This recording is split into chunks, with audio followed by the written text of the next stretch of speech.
কোচবিহার জেলা জুড়ে ভারত বাংলাদেশ সীমান্তে বিএসএফ এর অভিযানে আটক 6 বাংলাদেশি। উদ্ধার গরু, বেআইনি ফেন্সিডিল। রবিবার সকাল 9:40 নাগাদ বিএসএফ এর তরফে প্রেস বিজ্ঞপ্তি প্রকাশ করে এই খবর জানানো হয়। জানা গিয়েছে, গত 6 জুলাই মধ্যরাত থেকে 7 জুলাই মধ্যরাত পর্যন্ত 24 ঘন্টায় সুনির্দিষ্ট গোয়েন্দা তথ্যের ভিত্তিতে কাজ করে কোচবিহার জেলা জুড়ে ভারত বাংলাদেশ সীমান্তে মোতায়েন বিএসএফ জওয়ানরা সফলভাবে অভিযান চালায়, যার ফলে বাংলাদেশে পাচারের আগে 105টি গরু, 500 বোতল বেআইনি ফেন্সিডিল উদ্ধার হয়। এছাড়াও গত 24 ঘন্টায় 6 বাংলাদেশি নাগরিককে আটক করা হয়েছে। এই অভিযানটি চোরাচালান কার্যক্রমকে ব্যর্থ করতে বিএসএফ কর্তৃক গৃহীত সক্রিয় এবং কার্যকর পদক্ষেপগুলিকে তুলে ধরে। বিশ্বাসযোগ্য সূত্রগুলি এই ঘটনাগুলিতে স্থানীয় চোরাচালানকারী এবং মাদক ব্যবসায়ীদের জড়িত থাকার কথা জানিয়েছে, যা সীমান্তের ওপারে অবৈধ ব্যবসার সুবিধার্থে সমন্বিত প্রচেষ্টার ইঙ্গিত দেয়। বিএসএফ এই নেটওয়ার্কগুলি চিহ্নিত ও ধ্বংস করার জন্য নিরলসভাবে কাজ করছে। सर वाले को बुला दो, सर ले जाए अपना। अभी आपका कहानी बनी में जीने में पुलिस की तरह काम की।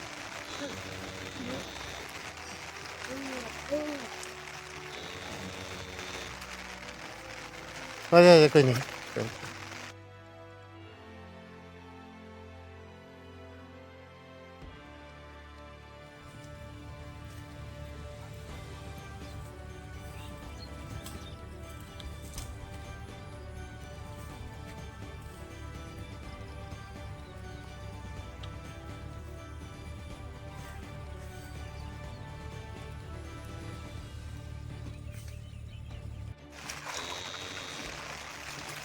सर वाले को बुला दो, सर ले जाए अपना। अभी आपका कहानी बनी में जीने में पुलिस की तरह काम की।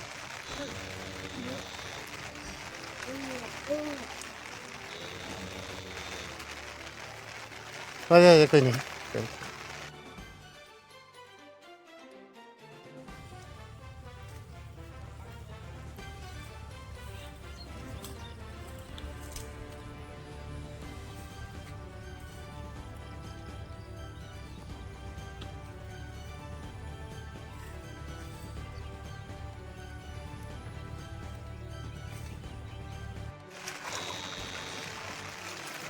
सर वाले को बुला दो, सर ले जाए अपना। अभी आपका कहानी बनी में जीने में पुलिस की तरह काम की।